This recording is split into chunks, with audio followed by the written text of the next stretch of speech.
Halo teman-temanku semuanya, apa kabar? Semoga teman-teman sehat ya.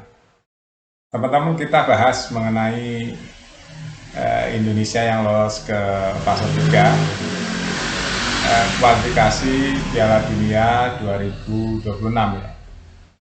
Ini menarik, nggak ada habisnya kalau kita bahas mengenai timnas ya. Karena timnas Indonesia hari ini sedang grow up, sedang berprogres, sedang tumbuh ya, menuju penyempurnaan-penyempurnaan dari kekurangan-kekurangan yang ada hari ini.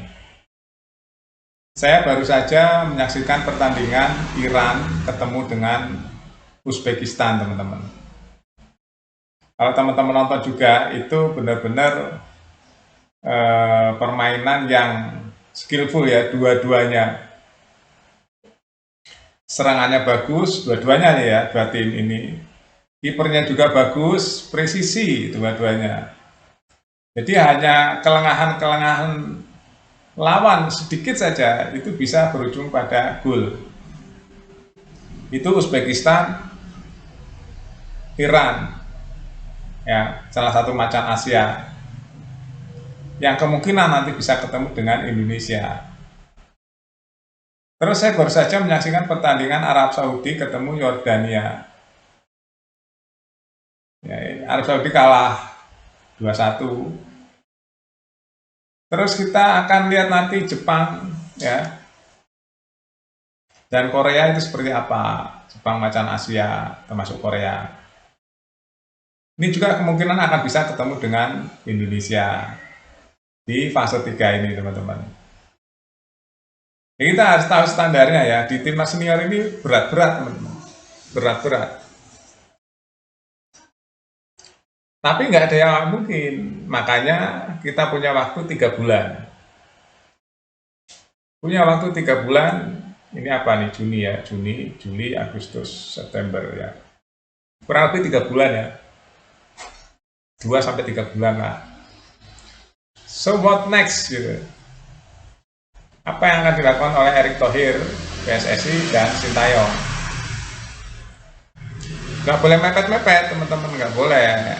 Apa yang harus, makanya kemarin Erick Thohir itu langsung melakukan pertemuan dengan Sintayong, terus setelah itu melakukan pertemuan dengan Exco PSSI untuk membahas fase 3 ini, teman-teman. Apa yang harus dilakukan melawan tim-tim kuat di fase 3 supaya kalau lolos fase 3 ya langsung main Piala Dunia. Ini sejarah besar. Ini sejarah besar timnas Indonesia kalau bisa main di Piala Dunia. Ya. Makanya Erick Thohir langsung rapat membahas masalah itu. Kalau analisa saya ya teman-teman setelah nonton tim-tim kuat seperti Iran, Irak, Arab Saudi, Yordania, Jepang, Korsel, Uzbek, Indonesia ada beberapa ya yang perlu dibenahi. Lini belakang harus benar-benar diperkuat, lini belakang itu. Ya sekarang sudah lumayan kuat, tapi harus diperkuat lagi, diperketat. Yang paling penting kiper, teman-teman. Ini ya, nanti kita bahas tengah dan depan. Kiper dulu nih. Jadi Hernando ini bagus, teman-teman ya, menurut saya bagus. Tapi ya masih ada untuk level Asia ya, untuk level Asia masih banyak yang harus disempurnakan. Khususnya terhadap tendangan-tendangan yang sifatnya di depan gawang mengarah ke pojok atas. Itu tangan Hernando nggak sampai, teman-teman. Jadi kecepatan bola sama kecepatan gerakan fisiknya Hernando nggak sampai. Itu yang harus ditembel. Tembelnya apa? Ya PSSI sudah tepat dengan memilih Martin Paes ya dengan fisik yang tinggi, yang lompatannya juga bagus, jangkauannya lebih luas. Itu sudah tepat. Tapi pertanyaannya apakah Martin Paes akan selesai nih dalam waktu dekat urusannya? Ya, urusan dengan CAS ini yang belum ada jawaban. Sampai kapan Martin Paes selesai dan bisa bela timnas Indonesia? Nah, PSSI bersama Sintayong dan tim, kalau memang Martin Paes nggak jelas, harus ada second opinion atau second plan atau plan B. Ya, siapa kira-kira pengganti Martin Paes? Siapa kira-kira? Ini dari kiper dulu ya. Terus back juga masih banyak yang harus dibenahi. Walaupun ada JIJS yang nambah kekuatan kita sama siapa lagi, Verdong ya. Walaupun kadang-kadang nggak jadi back juga, tapi bisa jadi back juga dia.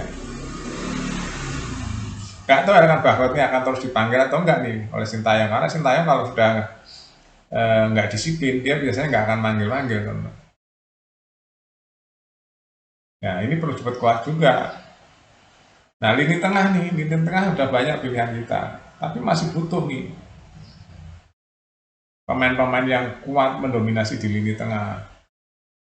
Ya PR yang paling banyak itu di striker, di lini serang yang haus gol.